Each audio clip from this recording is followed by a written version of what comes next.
Black Moon Lilith is all about the embodiment, and she's all about the freedom of expression of our bodies, of our sensuality, of our pleasure, and of our truth. And so to tune into the areas in your body where she wants to be set free.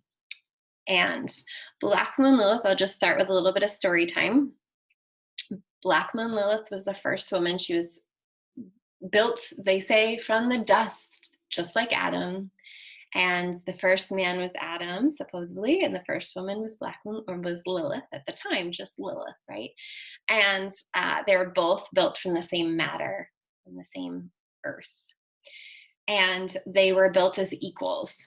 But pretty quickly into their union of man and woman, Adam really didn't like the power that Lilith displayed and the desire that Lilith had to be completely free, to be in her sensuality, to be on top, like literally, and to play with that dynamic of masculine, feminine, freedom, truth, all of those elements that are within each of us, that masculine and feminine balance. And Adam really started to despise that Lilith wanted to be equal, that Lilith wanted to be treated as equal. And she wanted to express her innate sensuality and sexuality. And that was seen as kind of fearful. You know, that was the masculine response was fearful. Adam's response was fearful of her. And so it was decided that, you know, within the essence of the masculine, it was decided that Lilith wasn't going to stay. Like within Adam was like, you can't be here. You got to go. I will build a new wife. And I often think of like I forget what the movie's called, The Housewives. There's some movie, the Stepford Wives or something, where it's like they're not really real, you know, the women. And so Lilith was too much of a woman for Adam. And therefore, the story goes that she takes her snakes because, you know, she's connected to the energy and the medicine of the snakes, which I'm going to talk about. And she took her snakes and she was like, fuck this. I'm going to go climb a tree and be with my snakes and be peaceful and be in my power.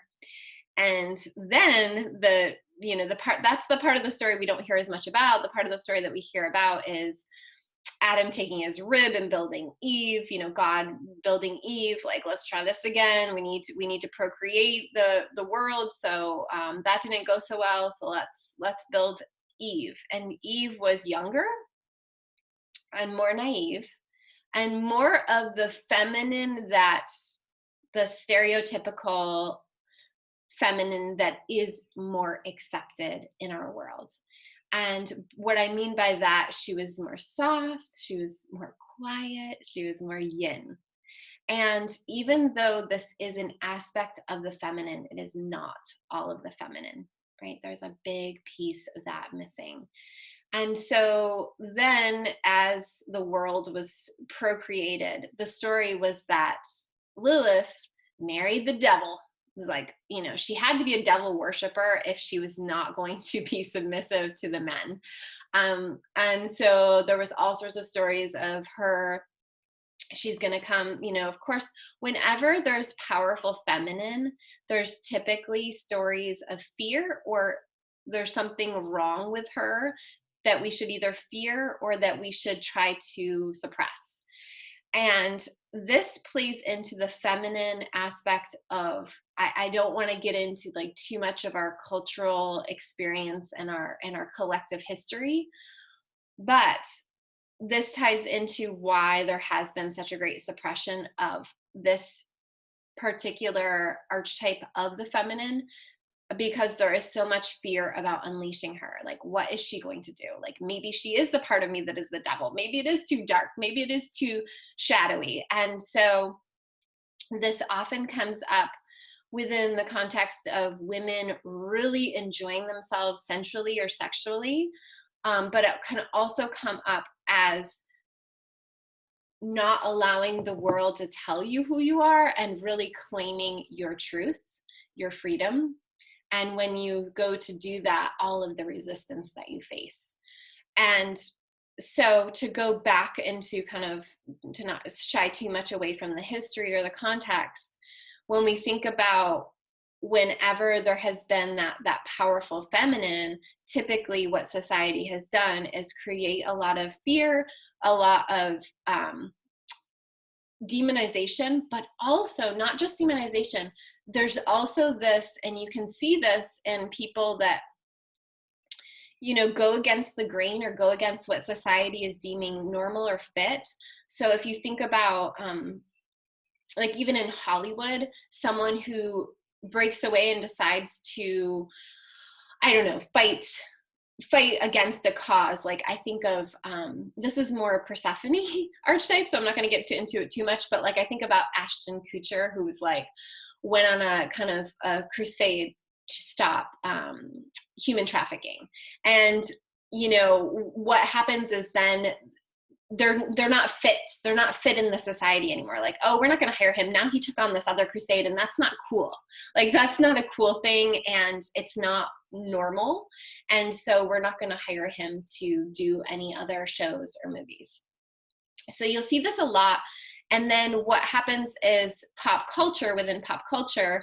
And even like there's a whole new thing about Britney Spears. There's a documentary if you want to check it out.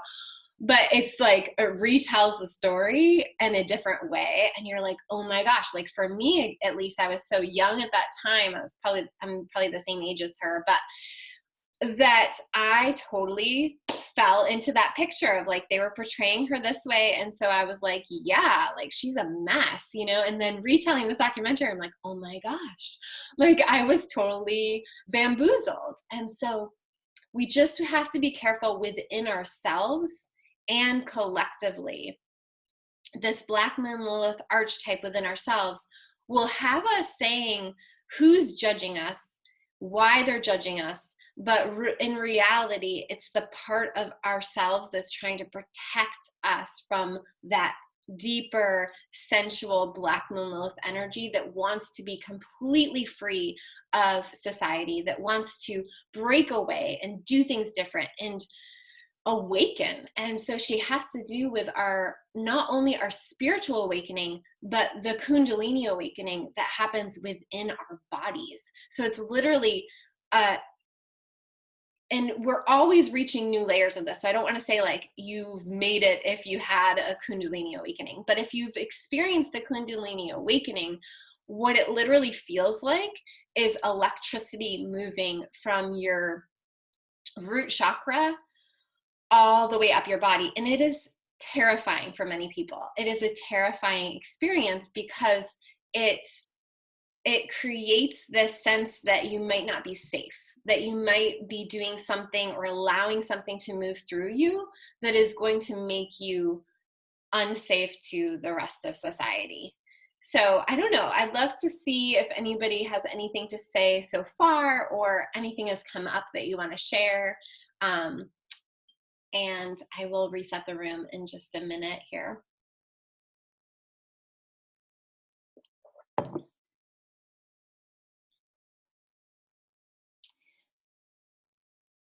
So, okay.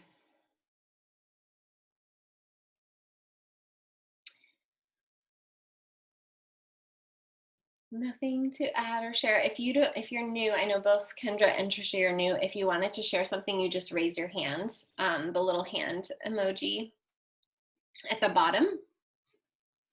So, okay, well, that's a big part of that I wanted to share. That was a lot. So I'm like, okay, I'm talking pretty fast. I'm gonna try to tune back into my breath.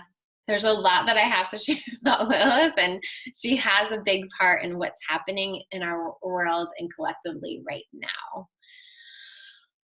Okay. Like I won't get into that. Okay, so she's the archetype of the first woman. I already talked about that. She demands equal power, even though her power is different.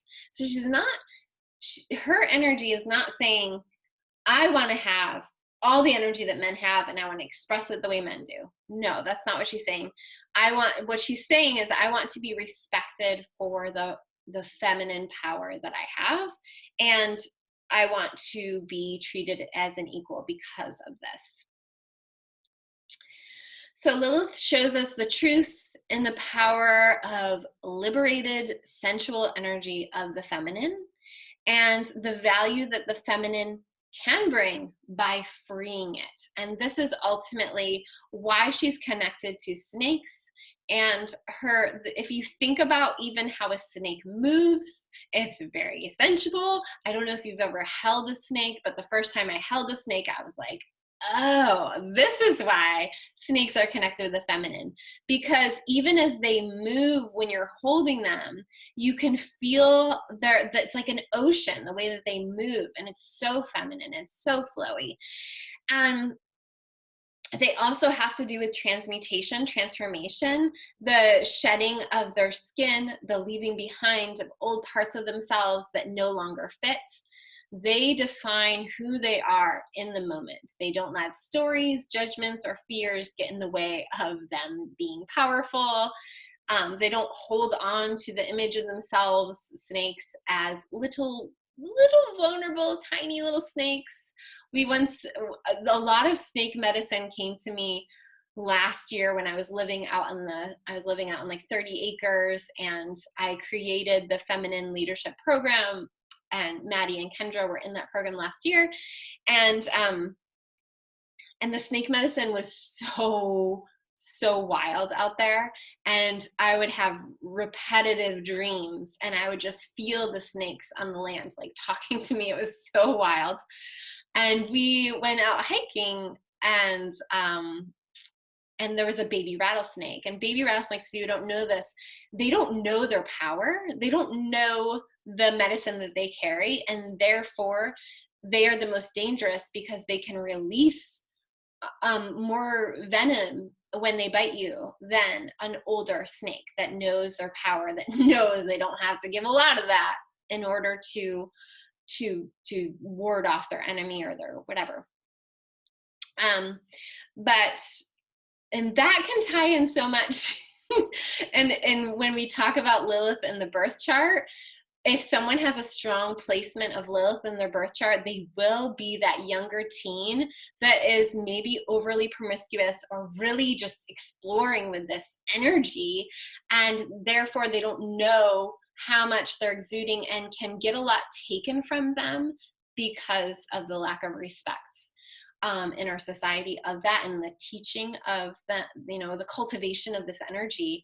And so they can give more and lose, or feel like you can't really ever lose your power, but you can give your power away or unknowingly have your power taken from you by not being aware of the power that you possess, right? So when we saw this little baby rattlesnake up on our hike, and it was like the first experience I've had with a rattlesnake in the wild, and it literally talked to me. It was a baby snake, and it was just like, I'm just so scared. What? And I was like, it's okay. Like, it totally felt like a doctor who's the doctor who can talk to animals. It totally felt like one of those moments. And it was just like, I'm just so scared. And I'm like, go that way. Like in my mind, it was just like naturally happening. And the snake started to go. And my littlest one was not scared at all. And I think also was picking up on the fact that I was talking to the snake, and came right up and like went kind of closer to the snake. And I just froze. I was just like, I can't believe this is happening. Like, I don't know what you're doing. But the snake did not, like, it knew, maybe it knew that was like a littler person, but it was a really crazy experience. And it was also when we're in alignment, and I feel like I had gotten all these dreams, and I had gotten all these downloads about not only the snake medicine, but Black Moon Lilith in general, and this power and this raw energy. And I think because of that, that could have gone very differently if I hadn't have had those experiences. And so it's really, and I talk about this with horses too, because it's like, horses know when you get on a horse, they're so connected with your root chakra. They know if there's a mismatch in your power. So if they feel you as a powerful being, but you're not in alignment with that power, they will freak out. So it's a really interesting thing how this animal medicine can transfer over. But one of the things that with Black Moon Lilith is, if you aren't aware of your own power, and we all have power, if you're not aware of your own power or you're suppressing it, Black Moon Lilith will be very loud in your subconscious, in your saboteur. That's how I say that. It will be very loud. And one way to work with this energy is to look at where she is in your birth chart. And so looking at where Black Moon Lilith is in your birth chart can give you some context and some great kind of homework and embodiment work, because this energy of kind of where you've had to break away and do things your own way, or where you've suppressed doing that and where it's showing up in your life, it's gonna show you in whatever house she's in your birth chart. So we have the 12 houses of our birth chart, and when we're looking at that birth chart, the first 6 houses, so below the horizon, are more of in the self-development, more interior, like inter work, where we work on ourselves and some with others if it's towards the end of the 6th house. And then if it's above the horizon, it has to do with out there in the world. So if you have Black Moon Lilith at the top of your chart, it's going to be more of an issue in your work life balance, relationships, if you've had to suppress it, if you've had to, in order to feel safe, create some kind of bubble around it or some kind of barrier to it. So if it's above the horizon, 7th through 12th house, it's much more out in the open. So I used the example yesterday of someone having it on their rising, and that is going to be you can't hide that. Like, you can't hide her. She's there. And that's a very vulnerable place for the world that we're in, because typically, right, this energy is something that the unhealthy masculine wants to feed off of. So it wants to feed off of that power without acknowledging that power. And so if it is more on your rising, it makes it that much more important to embody her and to integrate her, so that it's not kind of used against you. And that's often what we'll see with it more in a public way, is that, that type of person gets labeled certain things, and the power is tried to take. Now, obviously, we see this all the time with, the whole idea of like an older man taking on a younger woman, or, sleeping with younger women, even if they're married, to try and like get some of that energy, to try and get some of that power. It literally is like a vampiristic energy. And so to teach, and this is why it's so cool to look at like even younger people's charts and know where it is. It's not that you're going to be talking about these things, but you're going to talk more about personal power with someone who has this very transparently in their chart, where they can't kind of take it and use it for themselves as easily unless they are given the language and the information. So looking at the house that it's in for you is going to show you where in your life this energy is most important, and where in your life it can be cultivated for your own understanding, for your own power, for your own freedom. And then looking at the sign that it's in is kind of going to be the how, or the energy that it will want to come through. And vice versa, the energy where you have blocks around it. So this is kind of, for me personally, and as an astrologer, the sign that Lilith is in is going to be the gateway more so than the house.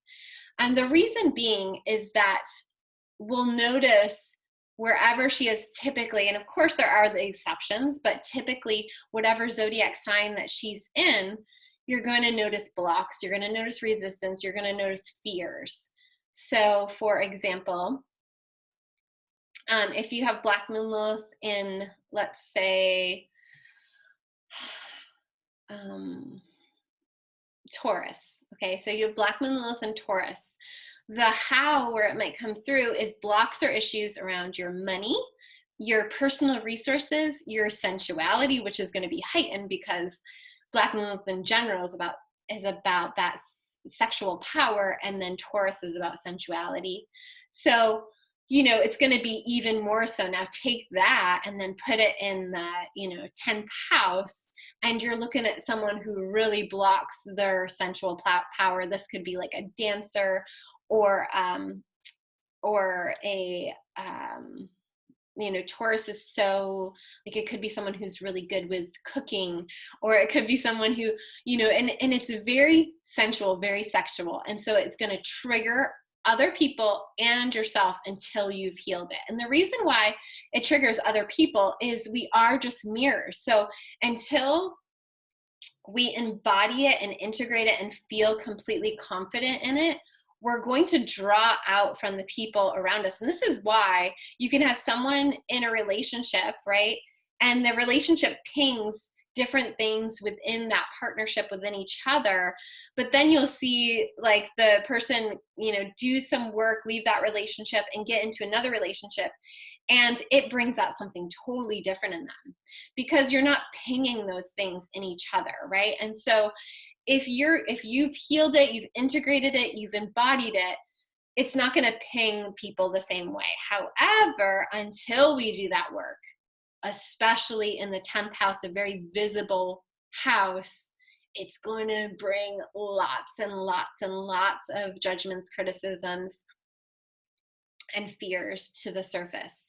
So looking at the sign that it's in and the house that it's in is going to give you so much good information about Lilith and how she wants to be integrated and healed in your life, in your blueprint, in your literally your body, like your embodiment.